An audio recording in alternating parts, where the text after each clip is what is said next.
Bismillahirrahmanirrahim. Assalamualaikum warahmatullahi wabarakatuh. Alhamdulillahirabbil alamin wal aqibatu lil muttaqin wal udwana illa 'alal zalimin. Pada kesempatan kali ini kita akan membahas tentang pembaharuan di dalam dunia Islam.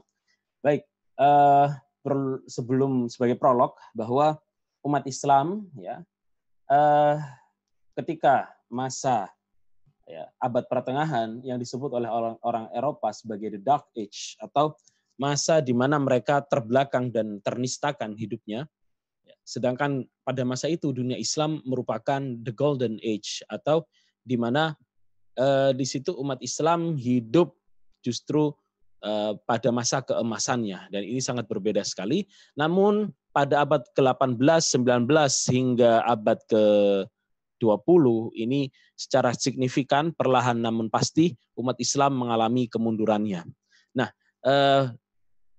ketika umat Islam mengalami kemunduran, ya banyak tokoh-tokoh dari kaum muslimin yang kemudian membahas tentang mengapa umat Islam ini kok bisa mundur. Pada akhirnya muncullah beberapa tokoh ya yang akan kita bahas nanti, yaitu tokoh-tokoh yang melihat pembaharuan di dalam Islam, bahwa umat Islam ini perlu diadakan pembaharuan secara secara holistik. Ya. Ada beberapa tokoh sebenarnya yang tidak akan kita bahas di sini, yaitu tokoh yang melihat bahwa pembaharuan di dunia Islam itu perlu dengan mutlak mengikuti Barat secara penuh. Apa yang difikirkan Barat kita ikuti, apa yang dilakukan Barat kita ikuti.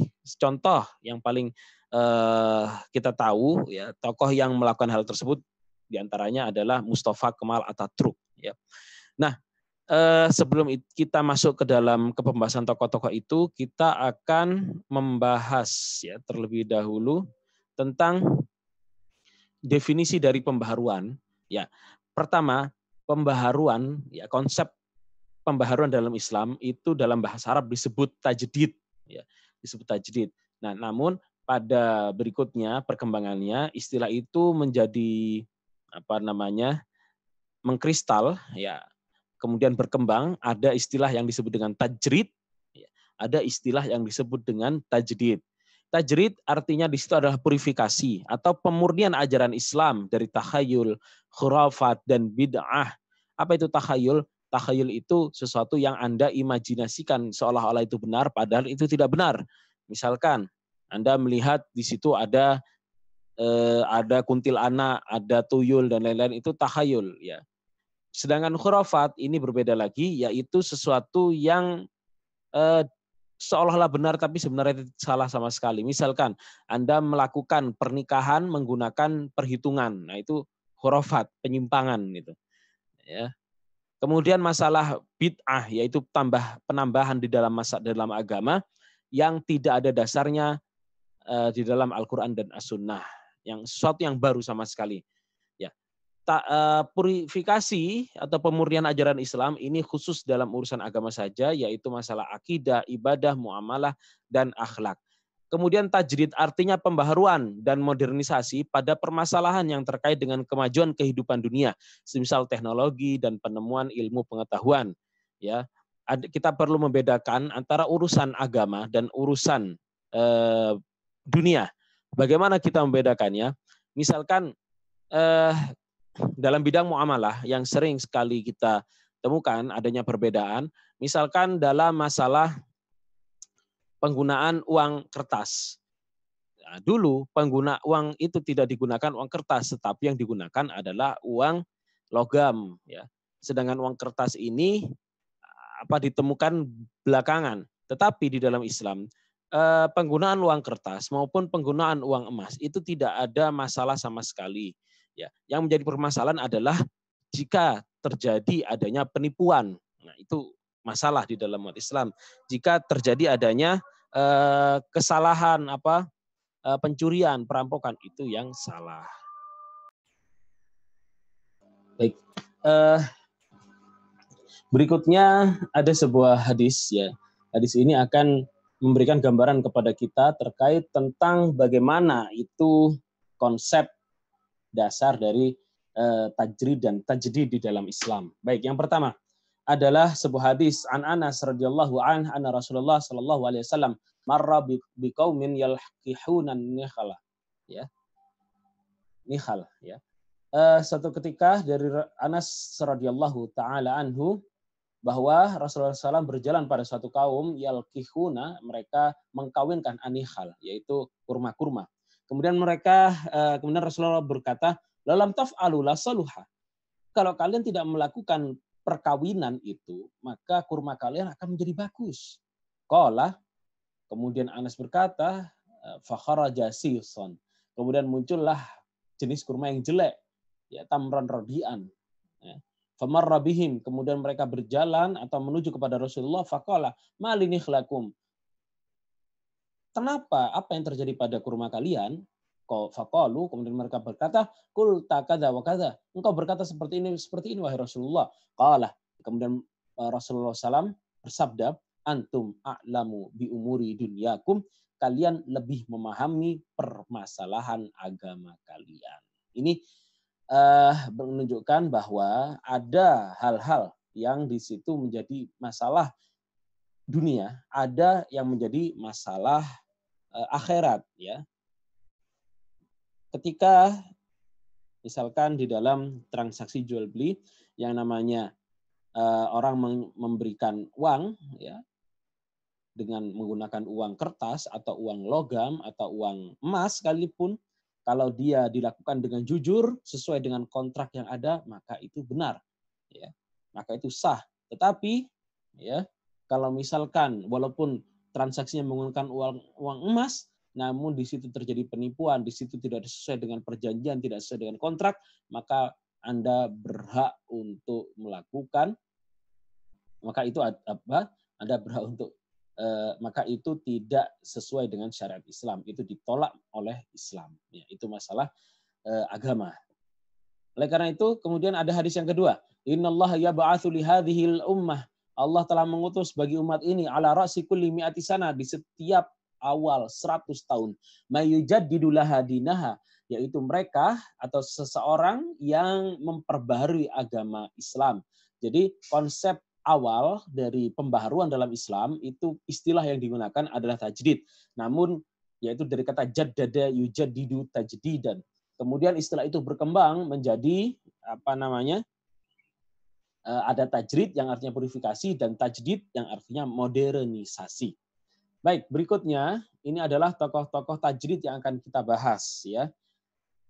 Yaitu Jamaluddin Al-Afghani. Jamaluddin Al-Afghani ini adalah seorang ulama dari Afghanistan, ya. Kemudian berdakwah hingga Prancis bahkan, ya. Kemudian bertemu dengan muridnya yang bernama Syekh Al-Azhar Muhammad Abduh, ya. Beliau adalah guru besar di Al-Azhar. Kemudian punya murid yang bernama Rashid Ridha. Ya, ini segolongan guru murid. Kemudian ada satu golongan lagi, satu kelompok lagi yang beliau bernama Abdullah bin Abdul Wahab, yang kemudian beliau terpengaruh banyak oleh pemikiran Ibnu Taimiyah dan Ibnu Qayyim al-Jauziyah dan sejenisnya seperti Madhahabi, kelompok Salafi, ya, atau Ahlul Hadis, ya, kelompok Hanabilah. Kemudian Abdullah bin Abdul Wahab ini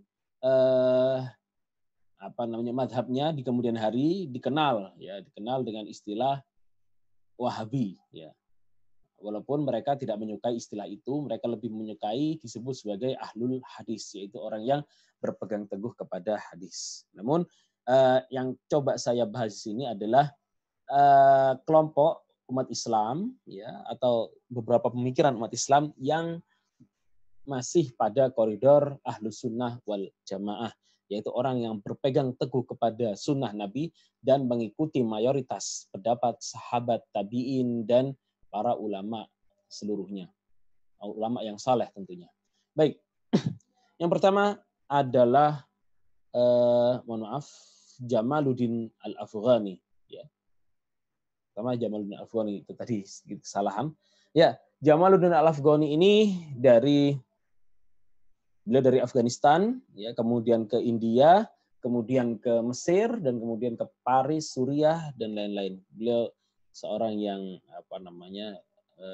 pelancong, ya, orang yang suka berpindah-pindah. Beliau seorang ulama Islam, ya. Menurut beliau, karena pada masa itu adalah masa imperialisme, kolonialisme, ya. Pertama, musuh utama adalah penjajahan Barat. Ya. Menurut beliau, penjajahan Barat kepada negara Timur itu adalah kelanjutan dari Perang Salib. Yang kedua, umat Islam harus menentang penjajahan di mana dan kapan saja. Nah, untuk mencapai tujuan itu, umat Islam harus bersatu, yang beliau sebut dengan istilah pan-islamisme. Menurut beliau, pan-islamisme merupakan ide pembaharuan dalam bidang politik. Ya, ide ini mengajarkan agar seluruh umat Islam, seluruh dunia ini bersatu untuk membebaskan mereka dari perbudakan asing. Bersatu bukan berarti leburnya kerajaan Islam menjadi satu. Nah, ini bedanya pan-islamisme dengan teori khilafah Islamiyah yang dibawa oleh Hizbut Tahrir, ya. Apa perbedaan antara pan-islamisme dengan khilafah Islamiyahnya Hizbut Tahrir? Kalau Hizbut Tahrir itu menginginkan semua negara Islam di dunia ini menjadi satu pada berdiri di bawah naungan khilafah Islamiyah. Ini berbeda dengan Jamaluddin Al-Afghani. Biarkan umat Islam pada negaranya masing-masing. Tapi ya, yang harus kita lakukan adalah pan-islamisme. Semua umat Islam, kerajaan-kerajaan Islam, negara-negara Islam harus bersatu dalam satu pandangan hidup. Yang berarti ini solidaritas antara seluruh umat Islam internasional, atau kalau boleh kita bilang seperti persyarikatan bangsa-bangsa umat Islam. Ya. Kemudian dakwahnya Jamaluddin Al-Afghani ini selalu saja berbicara mengenai menentang kolonialisme, ya. Berikutnya muridnya yaitu Muhammad Abduh, ya. Ya, ini pemikiran Muhammad Abduh. Beliau adalah Syekh Al-Azhar atau guru besar di Al-Azhar University, Jami'atu Al-Azhar. Menurut Muhammad Abduh, umat Islam ini mundur karena 4 alasan. Pertama, adanya elemen-elemen asing dalam Islam yang terkadang umat Islam itu menganggap itu bagian daripada Islam. Apa misalkan? Umat Islam ya terkadang menganggap ada ritual-ritual yang tidak sesuai dengan Islam, ya, yang tidak ada dasar dalam Islam, dan menjadikan ritual-ritual itu sebagai sebuah keniscayaan, kemutlakan, gitu ya. Misalkan ada mengenai ziarah kubur yang sering dikritiki, mereka menjadikan ziarah kubur itu sebagai sebuah ritual yang utama, bahkan terkadang melebihi ritual-ritual yang sudah ternaskan, yang sudah tertuliskan di dalam Al-Quran dan As-Sunnah. Bahkan itu menjadi yang utama, bukan ajaran-ajaran yang ini. Kemudian umat Islam kehilangan kesadaran akan proporsi dan melupakan perbedaan antara apa yang esensial dan apa yang tidak esensial. Ini. Umat Islam itu nggak tahu proporsinya, mana yang esensial, mana yang hakiki, mana yang tidak hakiki. Kita itu seringkali terbedakan antara satu dengan yang lainnya hanya gara-gara jenggot, hanya gara-gara celana cingkrang. Ketika Anda misalkan bagian daripada orang yang bercelana cingkrang, Anda akan mengatakan, itu orang tidak celananya isbal di bawah mata kaki, itu menjadikan daripada sunnah Nabi Muhammad SAW. Orang ini akan masuk neraka, kulum matah taka'bain finnar. Nah, seperti itu. Itu kan tidak esensial, tidak penting Anda berbicara celana mau di bawah mata kaki, mau di atas mata kaki. Berikut, selain itu juga sebagian kelompok muslim yang tidak setuju dengan itu, lihat itu. Orang yang jenggotan, itu otaknya pindah, bukan ada di kepalanya tetapi ada di jenggotnya. Kan ada ungkapan-ungkapan seperti itu. Nah, ini kedua ungkapan ini sama-sama ekstrim, ya, tidak mengetahui proporsi mana yang harus kita utamakan di dalam umat Islam ini. Kita harus mengutamakan akidah Islam, kita harus mengutamakan ibadah, kita harus mengutamakan prinsip-prinsip muamalah, kita harus mengutamakan prinsip-prinsip akhlak tanpa tanpa menghilangkan apa yang esensial itu tadi, ya. Itu harus kita terapkan. Sedangkan untuk masalah-masalah yang kecil-kecil tidak perlu kita indahkan, gitu ya. biarkan saja berbeda. Kemudian munculnya taklid dan rusaknya ulama. Nah, yang ketiga ini, taklid, bahwa Anda tidak boleh ikut ulama lain selain saya. Ya, pendapat kalau Anda sudah bermadzhab Malik, maka Anda tidak boleh pindah ke madzhab Hanafi. Kalau Anda sudah bermadzhab Hanafi, tidak boleh pindah ke madzhab Malik. Kemudian juga terjadi rusaknya ulama. Ulama asalkan ya, dibayari pemerintah, maka ulama itu akan memberikan sebuah fatwa. Nah, rusaknya ulama inilah yang menyebabkan umat Islam hancur. Ya. Yang diikuti ulama-ulama yang bermasalah. Ya. Mereka pintar dari segi keilmuan, tetapi rusak dari segi etika. Nah, berikut adalah keempat. Kemudian umat Islam disebabkan karena penguasanya. Ya. Karena penguasa ini kita lihat misalkan dinasti Safawiyah ya, yang ada di Persia. Sebelumnya dari abad ke-6 sampai abad ke-7 ya, sampai abad ke-14 namanya Persia yang sekarang menjadi Iran, itu adalah semuanya Sunni, tidak ada Syiah. Tapi dengan adanya dinasti Safawiyah di situ, Safavid Empire itu menjadikan mayoritas orang di sana itu bermadhab Syiah. Ya, sehingga ini penguasa, masalahnya ada di penguasa. Ya. Kemudian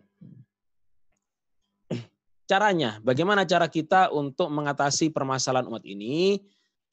Caranya pertama, kita harus mengatasi kemunduran itu bukan kembali ke masa lalu ya, dengan menghentikan modernitas, tetapi dengan proses menerima proses perubahan dan mengaitkan perubahan itu dengan prinsip-prinsip Islam.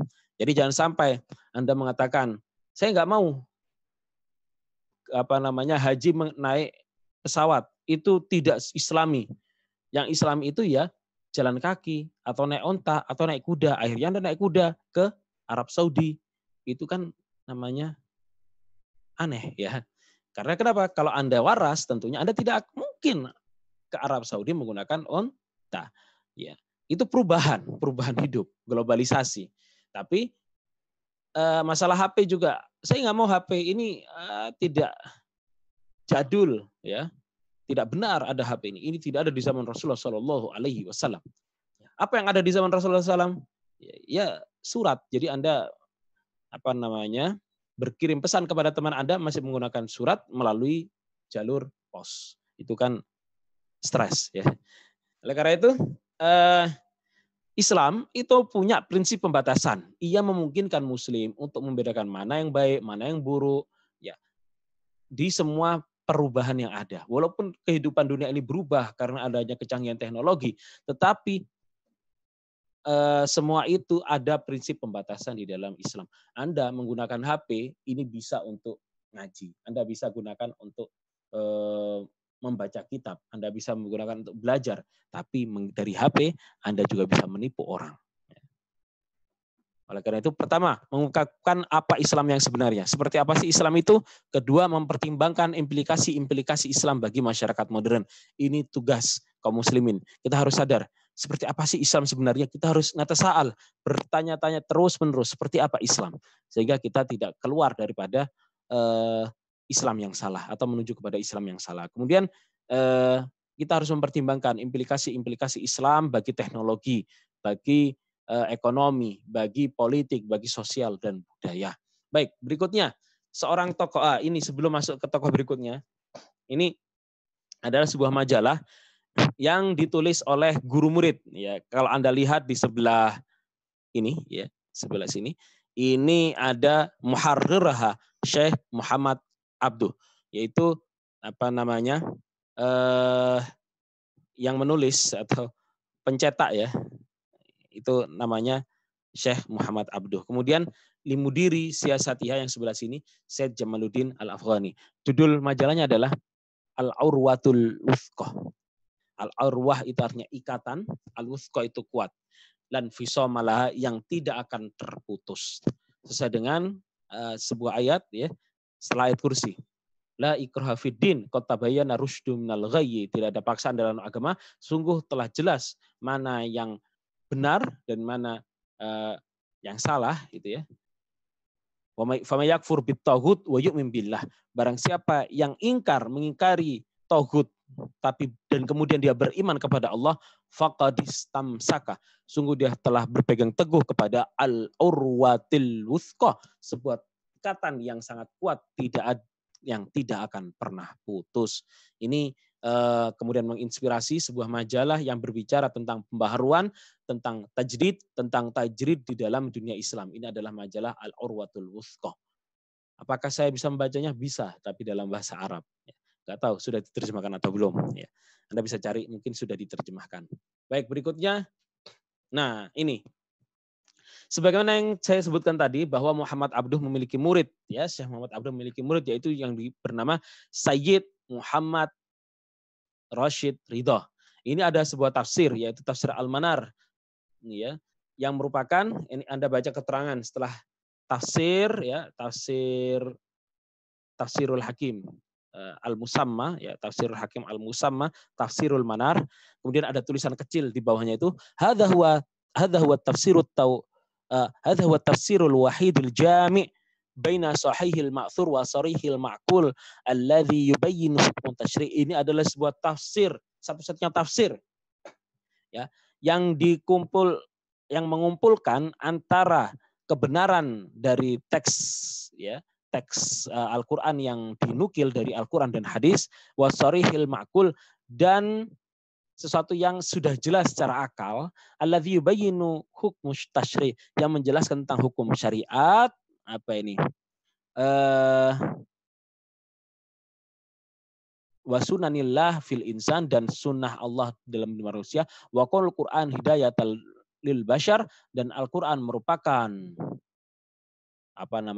petunjuk bagi manusia, fi kulli zaman wa makan, di setiap zaman dan tempat. Kemudian ini saya tidak bisa membacanya. Kemudian yang penting ini bihaitsu yafhamul amah, intinya buku ini ditulis untuk agar dipahami orang umum, ya, orang banyak itu bisa memahami. Ini insya Allah sudah diterjemahkan buku-buku yang semacam ini. Wala yastagni anhul khasah, dan orang-orang tidak perlu untuk dipahami bagi orang yang ahlul khusus atau orang-orang fuqaha atau orang-orang ahli agama, itu tidak perlu, ya. Ada mungkin cukup Anda, kalau ada terjemahannya Anda bisa baca buku ini, ya. Wa hadhihi hiyat tariqah, ini adalah metode yang, ya, jara 'alaiha, yang dilakukan, ya, fi durusiha, yang dilakukan dalam pembelajarannya di Al-Azhar, Hakimul Islam, seorang yang bijak, ya.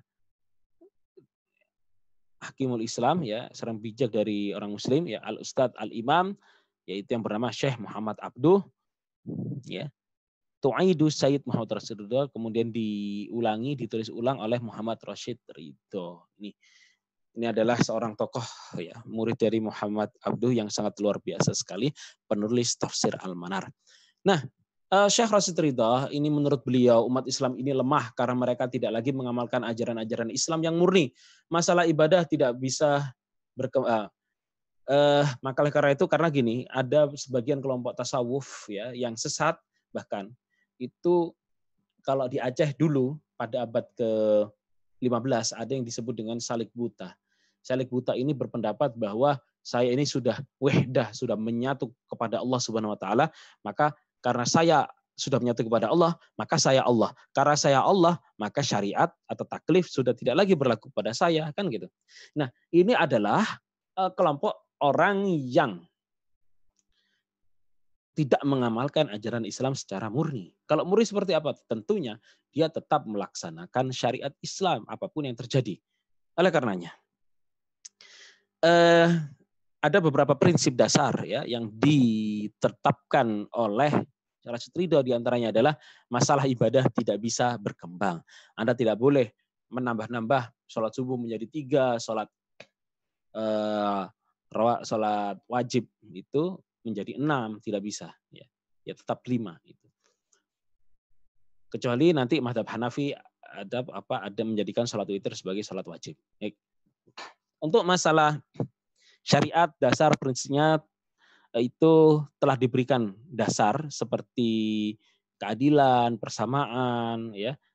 Namun pelaksanaan dasar-dasar itu diserahkan kepada manusia. Misalkan di Indonesia itu ada apa hukum orang yang membunuh.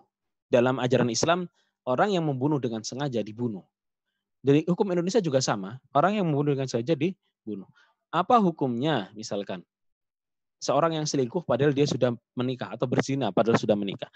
Kalau di dalam Islam itu dirajam sampai mati. Tapi di Indonesia bukan tidak diterapkan, tapi penerapannya pada tidak langsung dirajam sampai mati, tapi dilihat berbagai situasi kondisi yang ada sehingga hukumnya di penjara paling lama kalau tidak salah 2 tahun. Nah, berikutnya Rashid Ridho mengatakan umat Islam akan maju jika menguasai bidang pendidikan, gitu ya. Maka semakin kita terdidik, semakin kita nanti berusaha agar anak-anak kita maju dan terdidik, maka umat Islam akan semakin maju. Kemudian dalam bidang politik harus ada ukhuwah Islamiyah, persaudaraan Islam. Ini seperti gurunya yaitu Jamaluddin Al-Afghani dan Muhammad Abduh bahwa harus ada kesatuan umat Islam. Ia melihat bahwa penyebab kemunduran Islam ini tidak lain adalah karena perpecahan yang terjadi di kalangan umat Islam, ya. Perpecahan madhab, gara-gara kunut saja tidak mau sholat di belakang orang yang tidak kunut, itu sesuatu masalah yang tidak boleh terjadi di dalam kubu umat Islam, ya. Karena dia apa namanya? Muhammadiyah, ya. Satu sana NU, dia tidak menyetujui pernikahan anaknya karena kita berbeda golongan, ya itu tidak benar, ya masih sama-sama Muslim, ya karena di situ kecuali kalau di situ non Muslim, ya di situ misalkan non Muslim atau di situ misalkan Syiah aliran sesat, kemudian dan itu di dalam Islam tidak diperbolehkan terjadi pernikahan kan seperti itu. Nah, harus ada ukhuwah Islamiyah. Kalau tidak ada persaudaraan Islam ini tidak akan terjadi persatuan dan kemajuan di dalam umat Islam. Bahkan ya, antara Sunni dan Syiah, ya, Syiah itu bahkan sering dianggap bukan Muslim ya, oleh sebagian orang. Ya. Walaupun saya sepakat dengan itu, tetapi Yusuf Qaradawi mengatakan untuk kemajuan umat, ya, termasuk tokoh kita Pak Din Samsudin, untuk kemajuan umat kita tinggalkan dulu perbedaan masalah Sunni Syiah. Yang penting umat kita maju dulu dalam bidang ekonomi, dalam bidang politik dan lain-lain. Baik, berikutnya adalah Syekh Muhammad bin Abdul Wahab. Ya, ini adalah buku beliau. Ini Syarhu Kitabut Tauhid alladzi huwa haqqullah 'alal 'abid, Imam Muhammad bin Abdul Wahab rahimahullah, ya. Samahah Syekh Al-Alamah Abdul Aziz bin Bas, ya rahimahullah, disyarah oleh, nama kitabnya Kitab Tauhid, kemudian syarahnya oleh Abdullah bin Bas, ulama Saudi. Ya, dan di Saudi itu semuanya terpengaruh oleh pemikiran tokoh ini, yaitu Muhammad bin Abdul Wahab, dan beberapa tokoh di Indonesia ini terpengaruh oleh beliau. Anda harus tahu. Siapa saja yang semadhab dengan Abdullah bin Wahab, Muhammad bin Wahab. Ya. Saya berikan ini. Abdullah bin Wahab ini, Muhammad bin Abdul Wahab ini, beliau terpengaruh oleh pemikiran Ibnu Taimiyah tentang purifikasi. Ibnu Taimiyah ini seorang tokoh yang banyak sekali mengkritiki kaum sufi, mengkritiki falasifah, mengkritiki bahkan Asy'ariyah, ya, yang menjadi madhab. Asy'ariyah ini adalah madhab yang menjadi mayoritas seluruh umat Islam. Dan itu kemudian pengaruhi Syekh Muhammad bin Abdul Wahab. Di antara pemikiran beliau menegakkan 3 tauhid, rububiyah, uluhiyah, asma sifat. Anti terhadap bid'ah dan khurafat, anti terhadap taklid madhab. Ini pemikiran beliau. Maka di Indonesia banyak mempengaruhi pemikiran beliau ini. Siapa saja tokoh-tokoh yang terpengaruh? Misalkan penceramah-penceramah itu, kalau Anda tahu Ustadz Khalid Basalamah, Anda tahu Ustadz Firanda, Anda tahu Ustadz Abdul Qadir Jawas. Ya, itu semuanya terpengaruh oleh tokoh ini. Ya. Di antaranya adalah penegakan tauhid rububiyah, uluhiyah, asma wa sifat.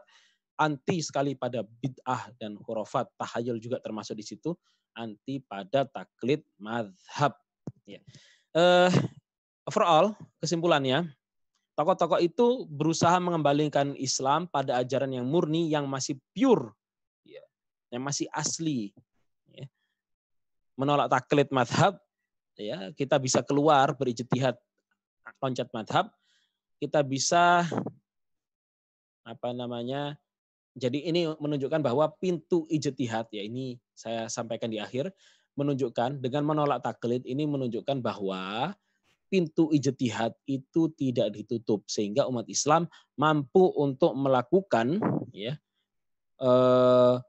kodifikasi hukum Islam, ya, walaupun, ya, pada masa sekarang walaupun itu keluar dari 4 madhab itu.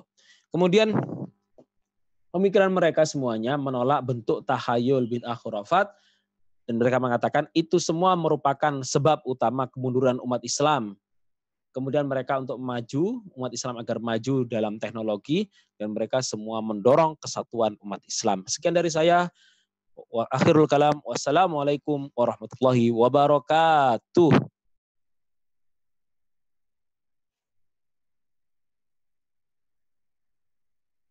Ya, terima kasih.